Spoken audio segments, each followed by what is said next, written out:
Lu pada penasaran gak sih sama industri olahraga Amerika yang maju banget? Dan kenapa industri olahraga di Amerika itu bisa maju dan menghasilkan miliaran dolar tiap tahunnya?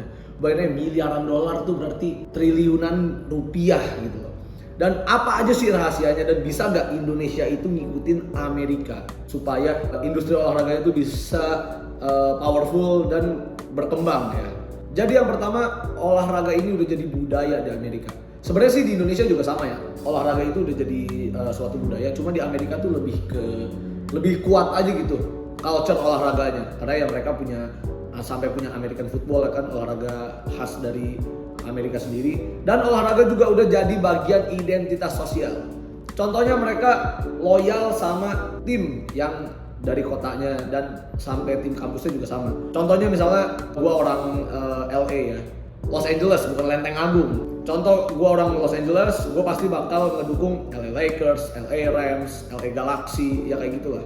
Dan kampusnya itu pasti gue bakal dukung tim kayak UCLA, ya kurang lebih kayak gitu. Dan sejak kecil anak-anak di Amerika ini udah dikenalin ke olahraga lewat sekolah, komunitas, bahkan universitas. Jadi kayak udah diarahin ke sport juga sih di sana. Dan lu bayangin aja NCAA, liga kampus mereka itu udah punya industrinya sendiri. Jadi kita bisa tahu ya betapa majunya industri sport di Amerika. Bahkan anak-anak universitasnya ini udah bisa ngasilin jutaan dolar tiap tahunnya. Gak semua tapi banyak yang sudah menghasilkan jutaan dolar hanya dengan bermain untuk universitas.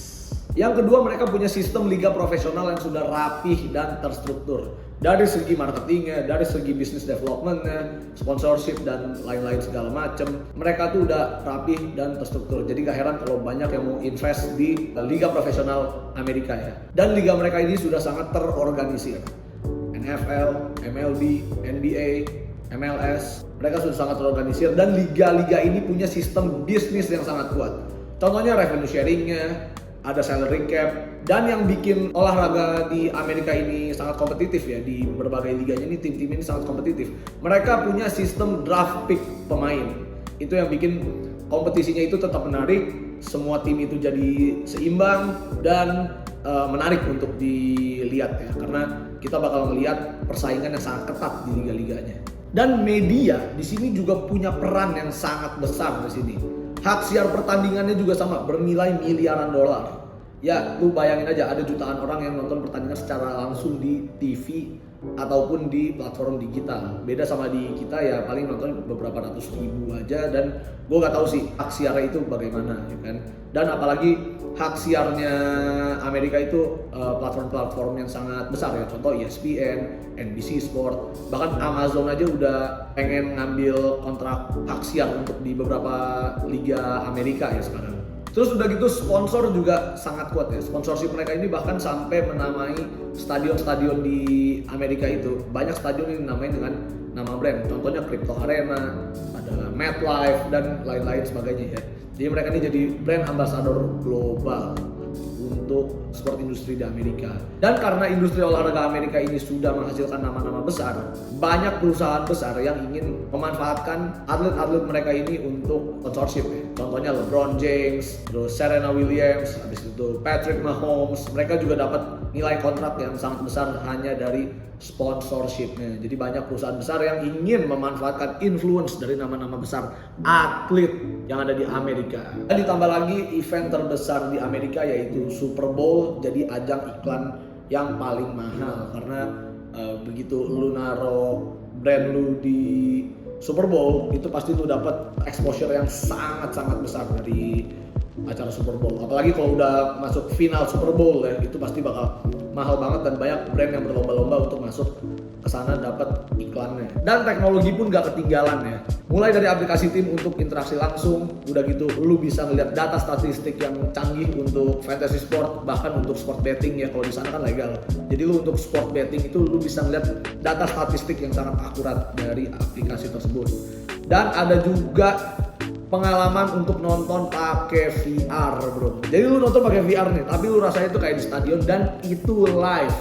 Gila, ini gue belum pernah ngedenger di mana-mana, tapi ternyata di Amerika tuh udah ada yang nonton pakai VR dan lu tuh rasanya kayak di stadion gitu, gokil banget sih emang. Dan Amerika juga didukung dengan populasi yang sangat besar, dengan daya beli yang tinggi, sehingga itu bisa menciptakan pasar yang sangat kuat. Contohnya penjualan merchandise yang sangat tinggi, tiket pertandingan itu laku keras, lu pasti bakal berebut di pertandingan manapun ya. Dan banyak fans loyal yang mau bayar mahal untuk pengalaman eksklusif.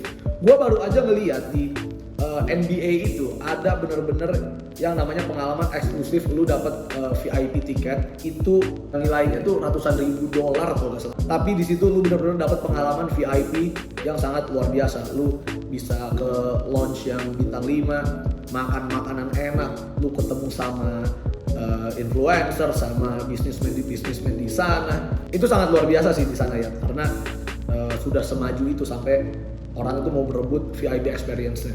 Dan di balik itu semua juga ada strategi sport marketing yang sangat kuat dan keren banget ya.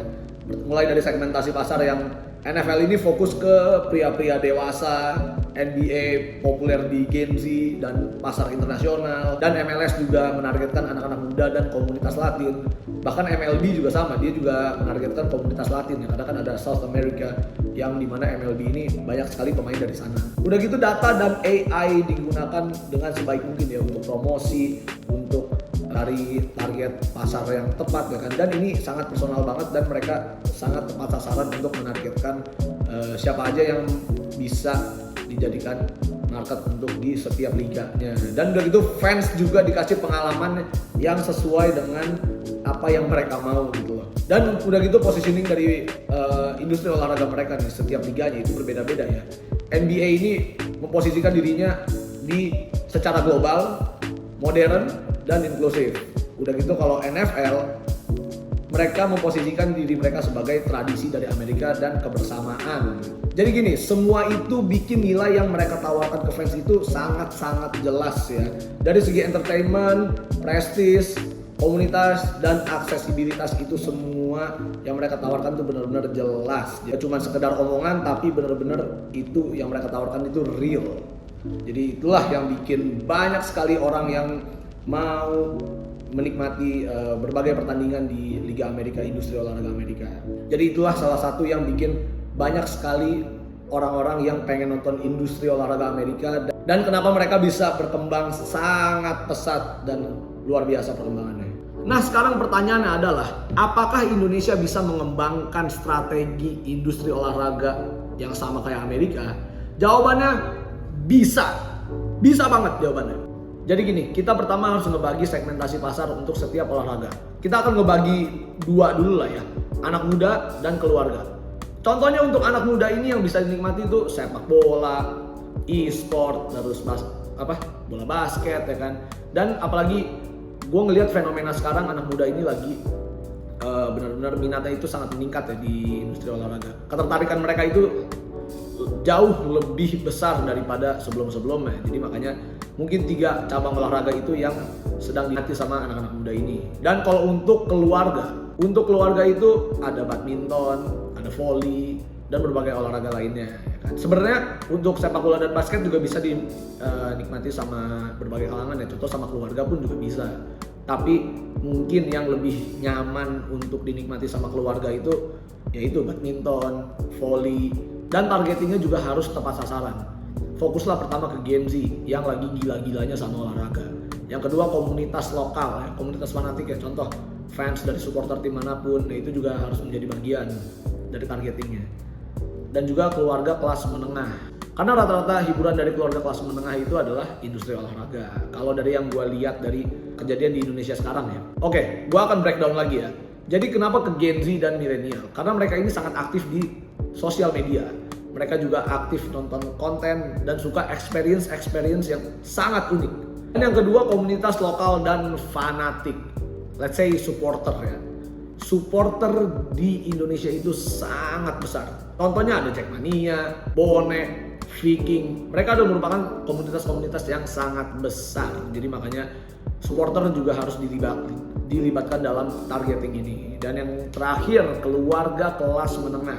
Keluarga kelas menengah ini sangat cocok untuk sport tourism dan event keluarga. Dan beberapa event yang bisa dijadikan contoh untuk keluarga kelas menengah ini adalah kayak contohnya lari maraton atau misalnya ada event badminton di Istora dan lain-lain sebagainya. Dan juga stigma masyarakat juga harus kuat ya. Jadi mereka harus punya mindset kalau olahraga ini bukan cuma tontonan, tapi identitas bangsa. Dan juga kalau dari segi inovasi dan layanan fans ya, yang pasti stadion itu harus dibuat senyaman mungkin. Infrastruktur ini hal yang utama yang perlu kita perbaiki di industri olahraga Indonesia. Karena kenyamanan itu yang utama dan safety-nya juga harus diperhatikan. Karena banyak sekali stadion di Indonesia ini yang safety-nya masih belum bagus, tapi ya alhamdulillah kita sudah berkembang, jadi ya semoga aja safety-nya juga sangat baik ya. Dan yang kedua, kita bisa menambahkan inovasi-inovasi lain, contohnya wifi gratis, food court yang sangat kekinian ya, terus ada fan zone. Kalau fan zone tuh yang seperti yang tadi gue ceritain ya, kalau di Amerika itu ada VIP experience, dan mungkin fan zone di sini bisa lebih inovatif lagi untuk semua kalangan. Terus berbagai inovasi lainnya, kita juga bisa bikin aplikasi untuk fans, program membership, terus NFT juga bisa ya kan, dan bahkan bisa juga kolaborasi sama influencer supaya kita bisa bikin hype yang sangat luar biasa untuk kemajuan industri olahraga Indonesia. Dan juga peran pemerintah itu sangat penting untuk sport tourism ya, karena tanpa adanya peran pemerintah, industri olahraga ini tidak akan pernah maju. Karena salah satu peran penting untuk mengembangkan industri olahraga di Indonesia adalah peran pemerintah. Kita bisa sangat maju asalkan Anda tidak korupsi. Dan juga kita bisa kolaborasi dengan brand lokal untuk membuat sebuah campaign di mana orang-orang ini bisa terinfluence untuk memajukan industri olahraga Indonesia. Juga media digital juga bisa menjadi saluran utama untuk campaign ini ya. Jadi kalau Amerika bisa sukses karena strategi yang terarah dan sangat kreatif, Indonesia juga bisa punya industri olahraga yang keren, yang relevan, dan kuat secara ekonomi. Karena di balik setiap pertandingan ada potensi besar untuk menyatukan bangsa, membangun bisnis, dan menginspirasi generasi. Mari kita majukan industri olahraga Indonesia bersama-sama.